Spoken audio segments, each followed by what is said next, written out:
tell me everything I need to know about Brandon Aiyuk, you, the fan base, the front office, and how long you expect this to drag out. Oh, it's going to drag out, I feel like. If you look at the 49ers' past 4 or 5 big contracts, they always drag it out. None of them were signed before the middle of July. This is how the 49ers operate. It's infuriating. It's frustrating for the players involved. George Kittle, Deebo Samuel, Nick Bosa, everybody got frustrated with how the 49ers do business, but this is generally what they do. It takes a long time. It's frustrating, but I think we're going to have to wait a little bit longer, even though we keep seeing all these wide receivers continue to get paid. So we're talking about wide receivers getting paid like Justin Jefferson, right? He did, which I thought was going to catalyze. Yesterday I was like, this is going to be great for like the Brandon Aiyuk world and the CeeDee Lamb world. I guess, how does this affect him? If you're in Aiyuk's camp, do you think it's smarter to show up and prove you're a team player, or do you hold out? Like, we're talking about $100K on the line if he misses the next 2 days too, right?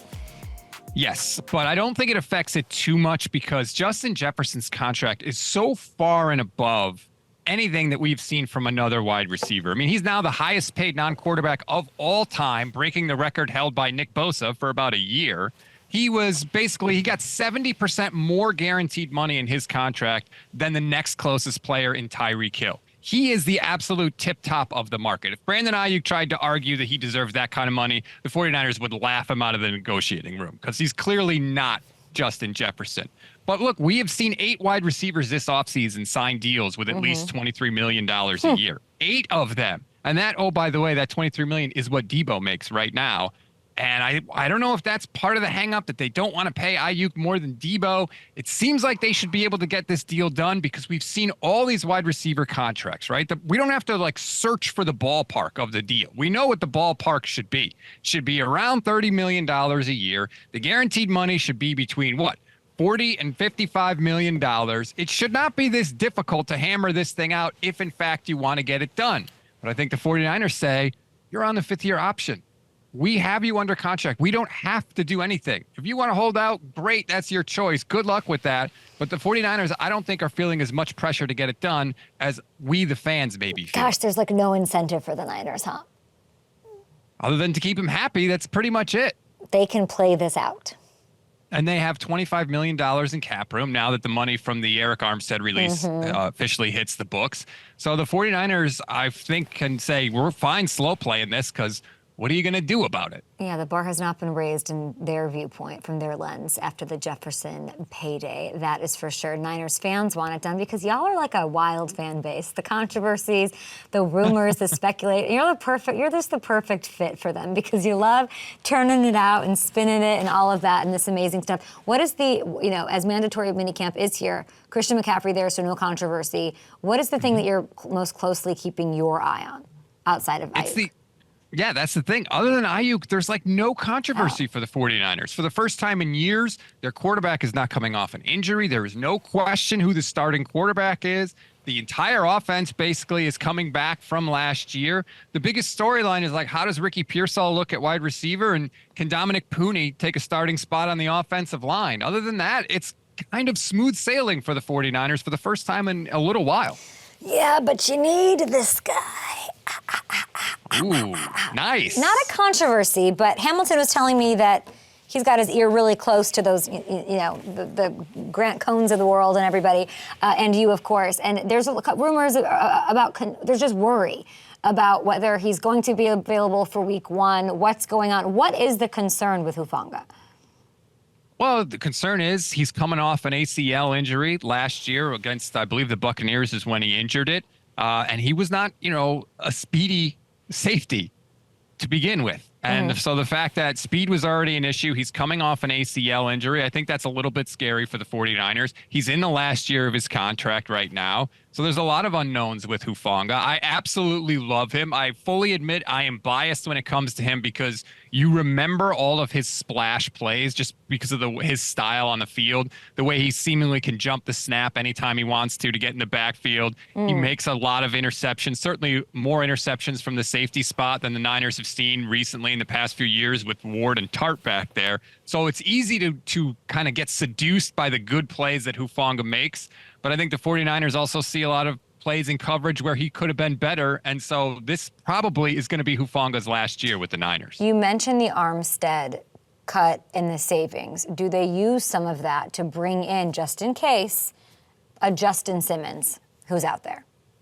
I would absolutely love that. I think the 49ers know that they have a need at safety. Tashaun Gibson was there last year and played well for them, but he's still debating if he wants to play. Plus, he's not under contract. So I think there's definitely a need. John Lynch has talked about wanting to bring in another safety. And if you're going to make that move and you have the money, why not bring in Justin Simmons? I think it absolutely makes sense. Give me that spinning John Lynch gif. I'm here for it. Let's do some just temperature checks here, just softballs for stats. Where are you with, let's start with Brock Purdy. Where are you with Brock Purdy these days? I love that the 49ers cannot pay Brock Purdy any more money right now because I really want to see another year.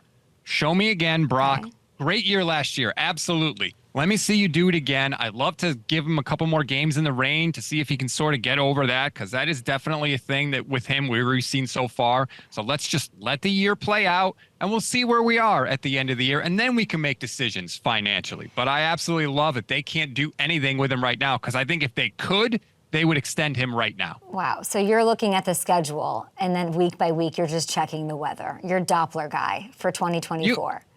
I have never seen a quarterback drop back to pass, wipe his throwing hand off during the play, and then continue to make a throw down the field. It's a thing with him. It is definitely a thing. I wish it wasn't, but it's clear it is. Is it a hand size thing?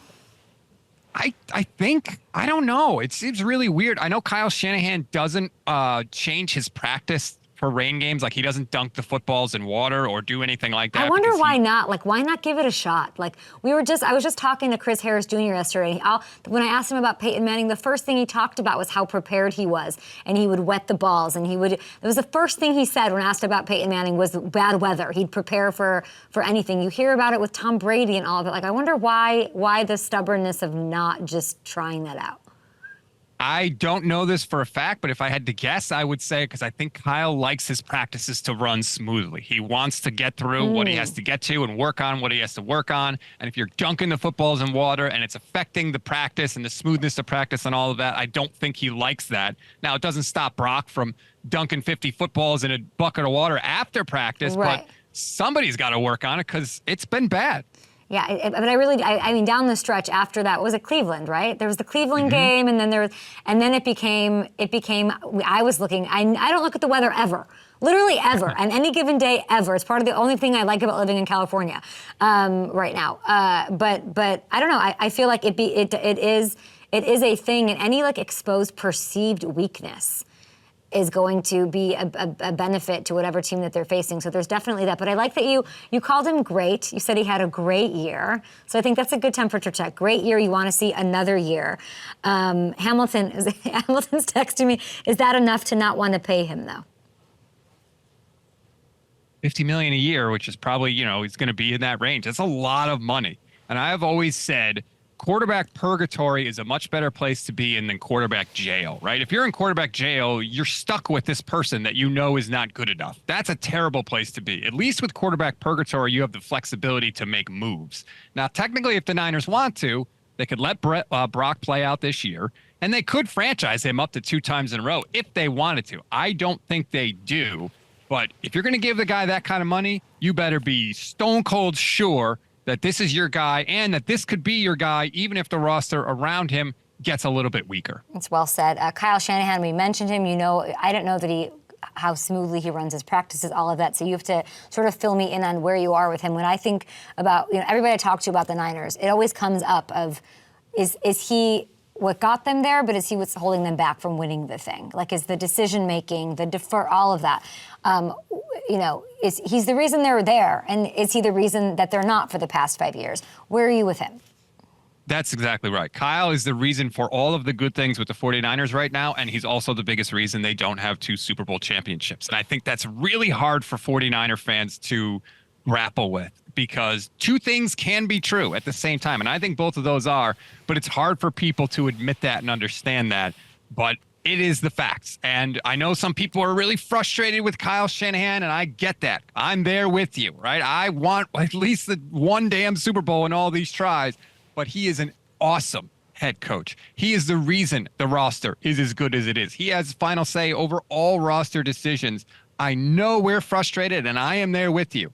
But probably other than Andy Reid, there's nobody else I would rather have coaching the 49ers than Kyle Shanahan. It's well said, and now he's in a division that's going to get a little, it's gotten a little tougher, of course, all the way around. The YouTube chat saying, what about the Rams? Why is everyone forgetting about the Rams? And it's I'm not forgetting about the Rams. I think they're going to be really good this year. Yeah, the Rams are a strong team. Matthew Stafford is still really good. Sean McVay is an incredible offensive head coach. Losing Aaron Donald is obviously a big blow. If they had Aaron Donald, I would really consider them a threat to win the NFC West. Losing him hurts, and you're not going to be able to replace that in just one season. But the Rams are a good team. They're just not on the 49ers level. I'm looking at FanDuel Sportsbook right now, and the Niners are the Super Bowl favorite. Would you take that? Yeah. At this point, like, plus 550. This is going to sound very arrogant, but like they've been a Super Bowl favorite for a while, or right up there, one or two for many years, right? Like, this is not new territory for the 49ers. I don't care if they're the favorite. I don't care if they're the second team, the 8th team, the 15th team. Just win the damn thing. Enough of all this other. Well, what's it going to take? Because now you got a Super Bowl hangover. You got to get off the mat. There's that. Like, you brought back all the same people. Everyone's healthy. They're hopefully getting it done with. What's it going to take? What is it going to take? Well, not playing Patrick Mahomes in the damn game would be a good start. For first of all, I would sign up for that, please. They got to go all in this year, okay? Before Brock gets paid, Aiyuk's got to be. You're saying like they're favorites every year. I'm going to tell you, going into 2025, I don't think that's going to be true if they don't win it this year. This is the year. The year. I don't know how you can make them the favorite over the Chiefs. I mean, how many times did the Chiefs have to beat the 49ers for us to realize that, like, this is a thing? But they have to get it done. I agree with you. It becomes much more difficult if your quarterback is making a lot more money. Not impossible. We've seen guys making a lot of money win Super Bowls, but certainly now is when it's going to be easiest in this sort of team building cycle. You're the best. Stats, check out all of his work, of course, and thank you for saying that they should not be the favorites. There you go, guys. Stats saying the Chiefs should be the favorites to win the Super Bowl. Check out all his work with the Niners and that whole NFL. He doesn't just talk Niners, but it's Gold Standard podcast covering all NFL all the time. Go to his Twitter. It is gold@StatsOnFire. We will talk to him soon, and we will be right back.